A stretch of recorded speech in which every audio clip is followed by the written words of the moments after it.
하나님 감사합니다. 오늘도 주신 귀한 은혜의 시간, 이 자리에 저희를 불러 모아주시고 하나님 전에 나오게 하셔서 예배하게 하시고 이 시간 말씀을 듣게 하시니 감사합니다. 말씀 안에 힘이 있고 생명이 있고 진리가 있사오니 영적으로 승리하는 시간이 되게 하여 주시옵소서.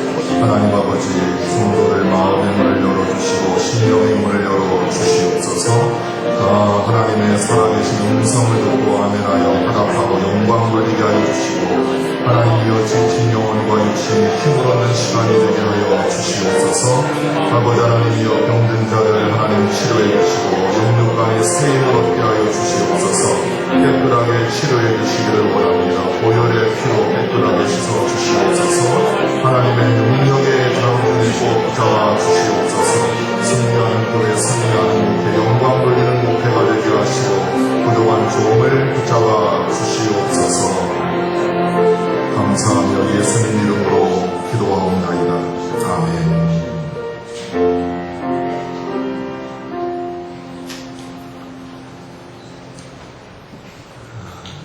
전 세계는 인구 폭발로 지구가 비좁을 정도입니다.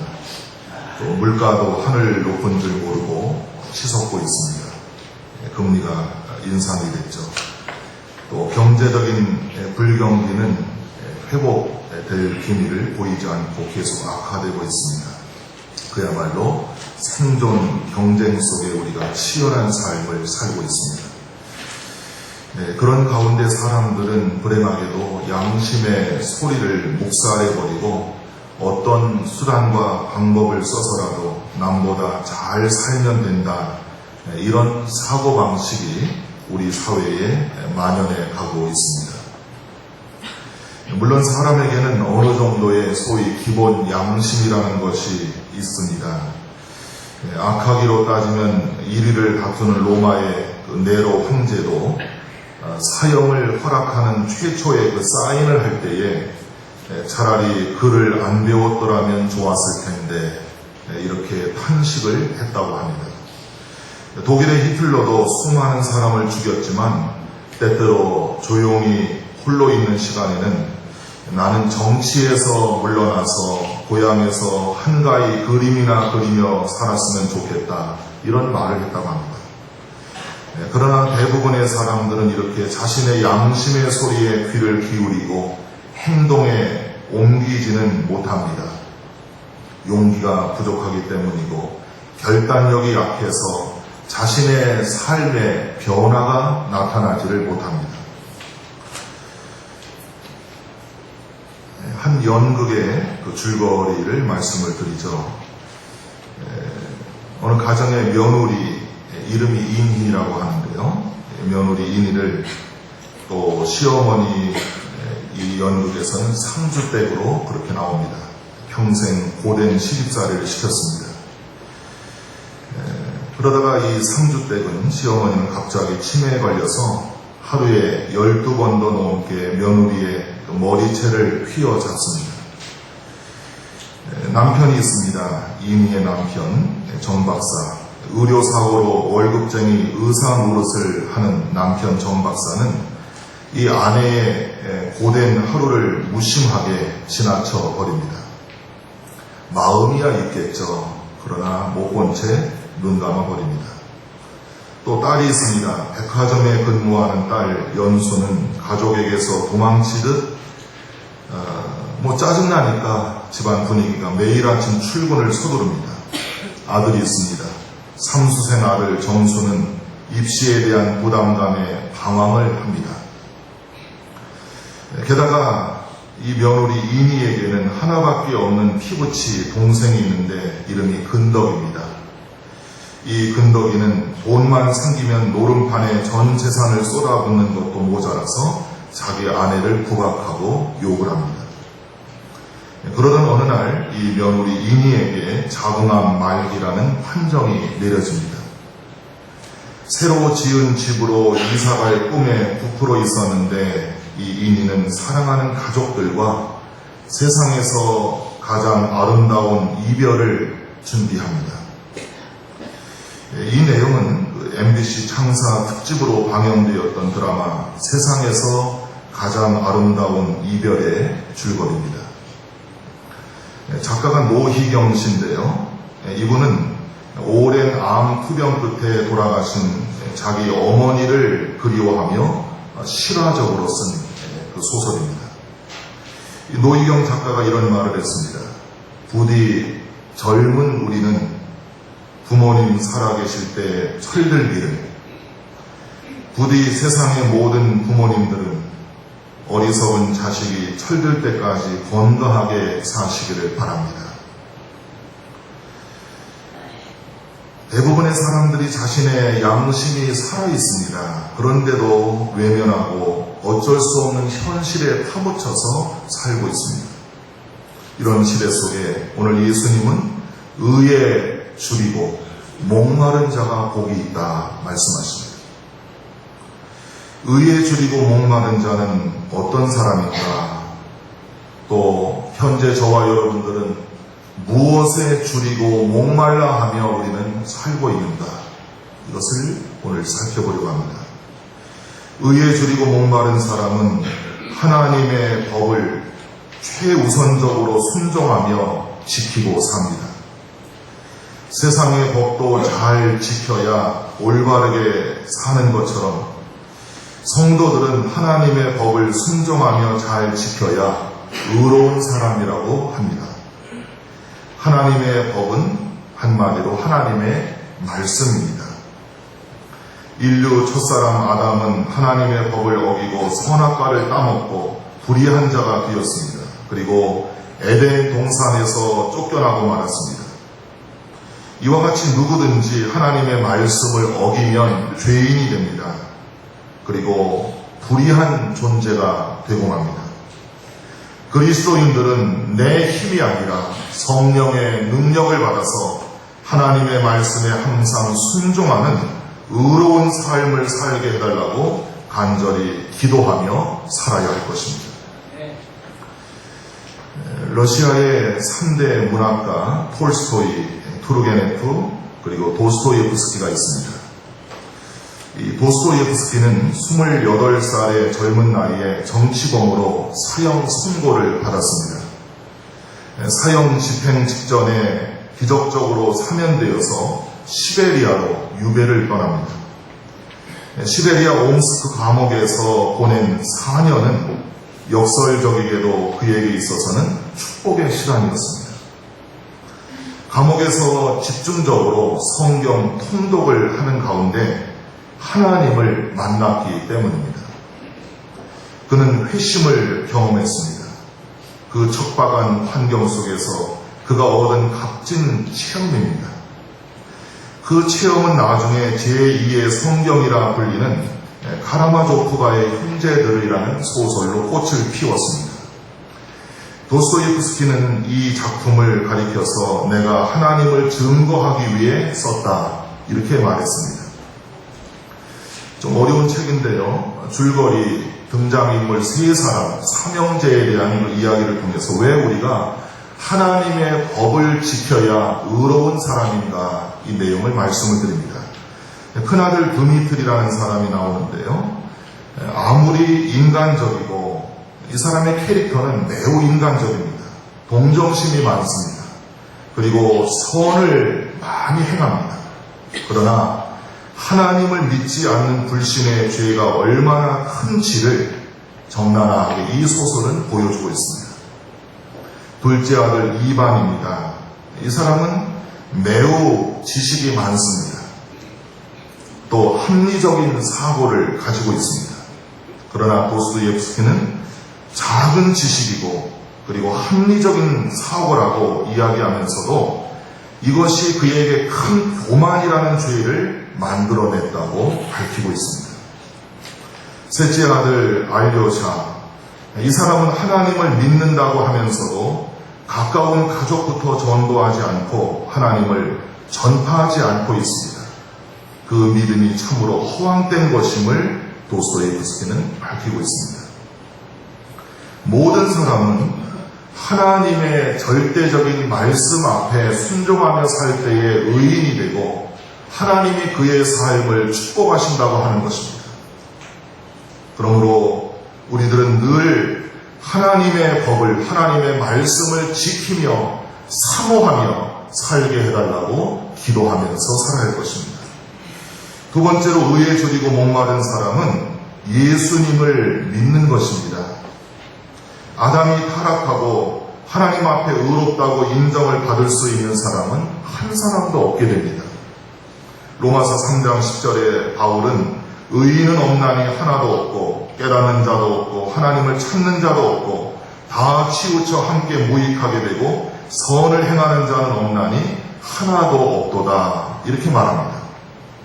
그러나 자비의 하나님은 사람을 그냥 두지 아니하시고 십자가 보혈의 공로를 통하여 예수님을 믿는 자는 누구든지 죄인이 아니라 의인이라고 인정해 주셨습니다. 요한복음 1장 12절에 영접하는 자, 예수의 이름을 믿는 자들은 하나님의 자녀가 되는 권세를 주셨다 그랬습니다.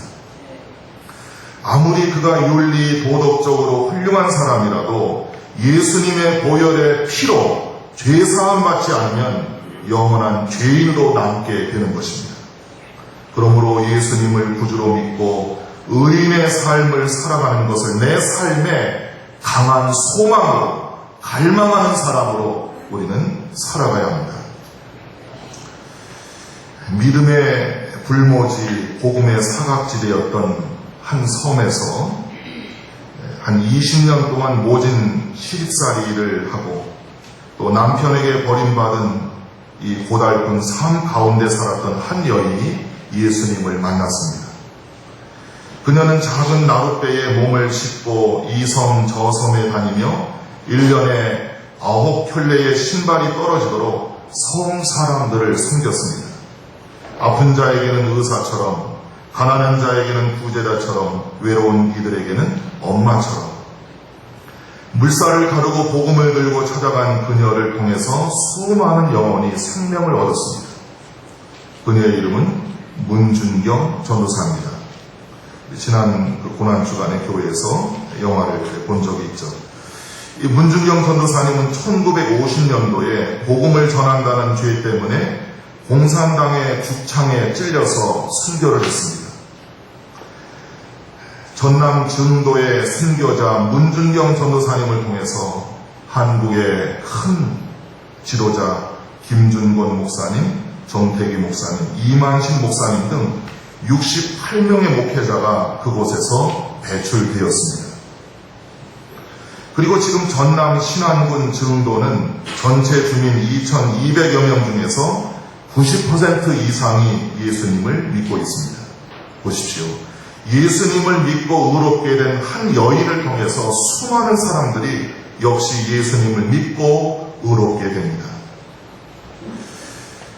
예수를 믿고 의롭다함을 받은 성도들, 그 성도들은 나 혼자만이 아니라 다른 사람들에게까지 그 영향력을 끼쳐야 합니다.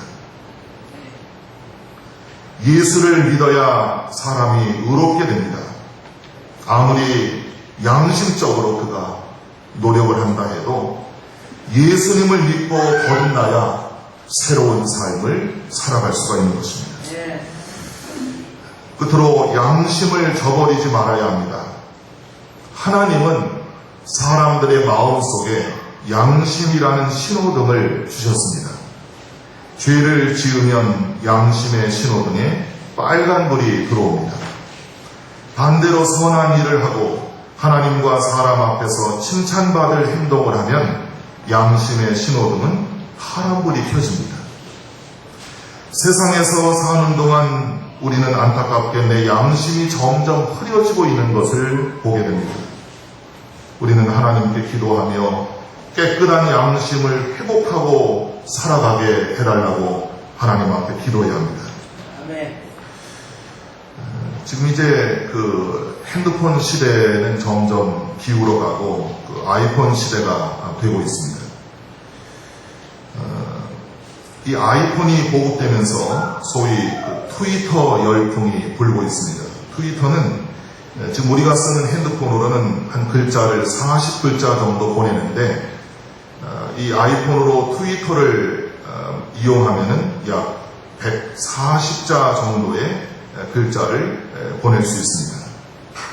손 안에 있는 그런 내 개인 그 블로그라고 홈페이지라고 볼 수 있겠습니다.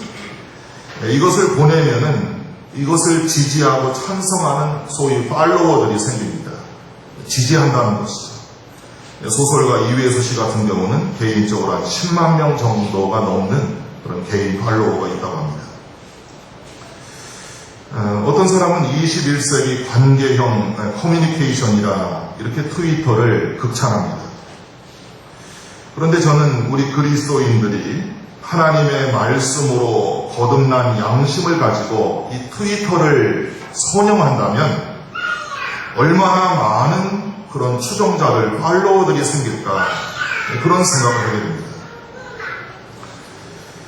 7월 29일하고 7월 31일 이틀 동안 여의도 순복음교회에서 내한 공연을 앞두고 있는 복음성가 가수가 있습니다. 커크 프랭클린인데요. 유명한 사람입니다. 흑인입니다. 이 사람은 1993년도 20대 초반에 데뷔를 했습니다. 가스펠 르네상스의 리더, 가스펠 아티스트, 찬사가 어마어마합니다. 미국의 그 유명한 빌보드 대위곡 중에서 6곡이 히트를 치고 있습니다. 대표적인 곡이 리논 미라고 나를 의지하라는 그런 곡이 있습니다. 7개의 그래미상도 타고 현존하는 최고의 가스펠 뮤지션입니다. 이 사람 때문에 정체된 그 가스펠 시장의 그 흐름이 바꿔졌다고 할 정도죠. 그런데 우리 젊은 분들은 좀 음악에 관심 있는 분들은 기억하면 좋을 것 같습니다. CD도 있고 DVD도 나왔고요. 커크 프랭클린. 근데 이 사람에게는 그 아픔이 있습니다. 어둠이 있습니다. 한때 오랫동안 음란물 중독 증세에 빠졌습니다. 쉽게 이런 데 빠지면은 나오기가 어렵습니다. 중독이라는 것이 매우 무서운 것입니다. 이 커크 프랭클린은 음란물 중독에 빠져서 하나님께 정직하게 기도를 드렸습니다. 하나님, 나를 여기에서 건져주십시오. 그리고 자신의 죄를 철저하게 회개했습니다. 그리고 하나님의 용서를 구했습니다. 하나님께서 그에게 은혜를 베풀어 주시고 그를 구원하셨습니다. 그리고 오늘 이 커크 프랭클린에게는 수많은 팔로워가 생겼습니다. 그를 따르는, 그를 통해 은혜를 받는 수많은 사람들이 생겼습니다. 내가 먼저 예수님의 제자, 팔로워가 될 때에, 내 양심이 회복될 때에 그러한 나를 통해서 내 뒤에 수많은 믿음의 팔로워가, 제자들이 생길 것입니다. 나는 어떠한 영향력을 끼치고 있는가? 내 뒤에는 어떤 사람들이 따라오고 있는가? 나는 어떤 영향력을 끼치는 크리스찬인가? 우리 사회가 가장 시급하게 해결해야 할 것이 바로 의의 문제입니다. 경제하는데 그것도 아닌 것 같고요. 정치적으로, 경제적으로, 문화적으로, 교육계, 종교계에서 또 모든 교회마다 최우선적으로 의를 해결해야 됩니다. 회복해야 합니다. 그럴 때 우리가 사는 이 세상은 맑아지고 밝아지며 투명해지고 순수해지고 다 함께 행복한 삶을 누리게 됩니다. 예수님은 이런 세상을 만들 수 있도록 의를 추구하라, 의를 간절히 사모하라, 의롭게 살아라, 믿음으로 살아라, 은혜로 살아라, 신앙으로 살아라 말씀하고 계십니다. 그런 사람이 복 있는 사람이라고 말씀하십니다. 여기 복은 배부른 복, 즉 모든 삶의 만족함을 주신다는 것입니다. 사람들은 옛날보다도 환경과 조건이 좋아졌는데도 불구하고 만족하지 못하고 있습니다. 그런데 의를 추구하고 의롭게 살고 믿음으로 사는 자들은 주님께서 영육간에 만족하고 평안하고 기쁘고 행복하게 만들어 주시겠다고 약속하셨습니다.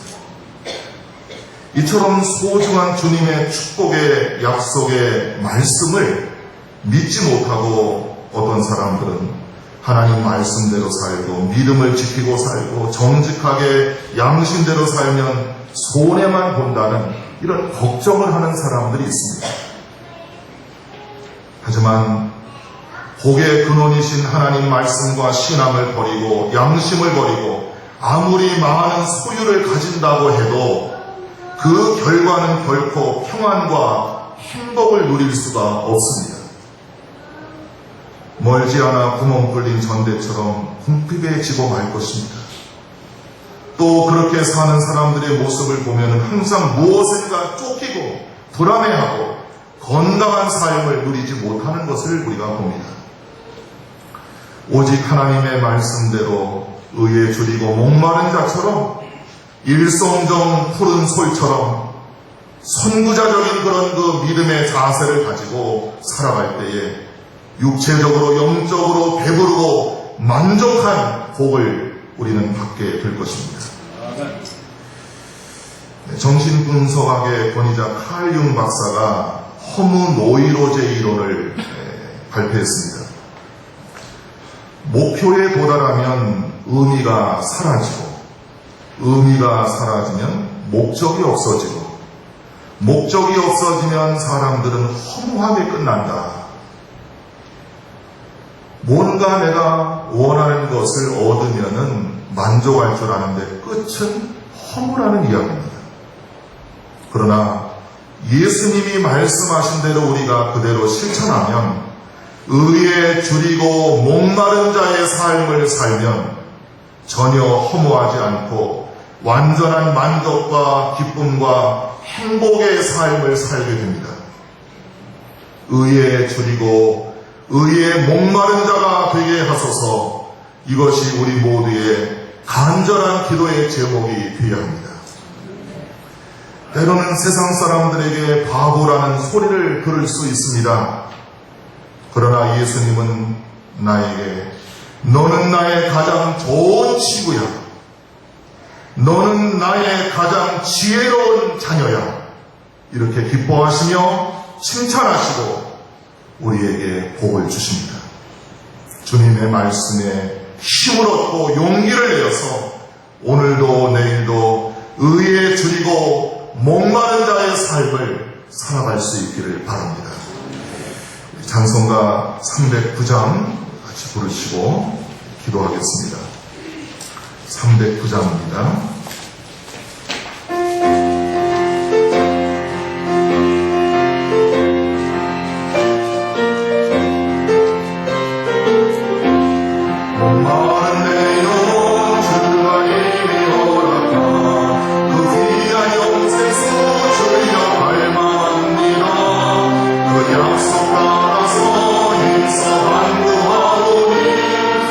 주여 내 기도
의에 드리고 목마른 자가 되게 하소서. 통성으로 기도합니다. 하나님 감사합니다. 의에 드리고 목마른 자가 되기를 원합니다. 세상에 굶주리고 육신에 굶주리고 하나님 물질의 쾌락에 굶주리는 것이 아니라 하나님의 은혜에 굶주리는 자가 되기를 원합니다. 목말라 하기를 원합니다. 삼하기를 원합니다. 오 하나님이여 하나님이여, 우리의 심령이 목마른 심령이 되기를 원합니다. 은혜를 사모하는 심령이 되기를 원합니다. 하늘의 문을 열어 주시옵시고 엘리야에게 내리셨던 하나님의 성령의 은혜에 불이 임하게 하여 주시옵소서. 이 재단에 은혜의 불이 임하기를 원합니다. 성령의 불이 임하기를 원합니다. 말씀의 불이 임하기를 원합니다. 은혜 받게 하여 주시옵소서. 성령 받게 하여 주시옵소서. 의에 줄이고 목마른 자들 영혼이 잘되고 범사가 잘되고 강건한 은혜 받게 하여 주시기를 원합니다. 만족하게 하여 주시옵소서. 배부르게 하여 주시옵소서.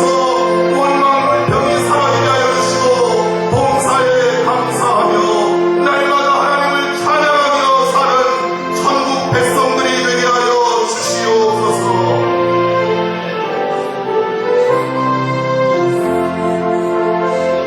의에 줄이고 목마른 자는 복이 있나니 그들이 배부를 것이니요. 아멘. 저희들에게 이 귀한 은혜를 주심을 감사를 드리며 예수님의 이름으로 기도하옵나이다. 아멘.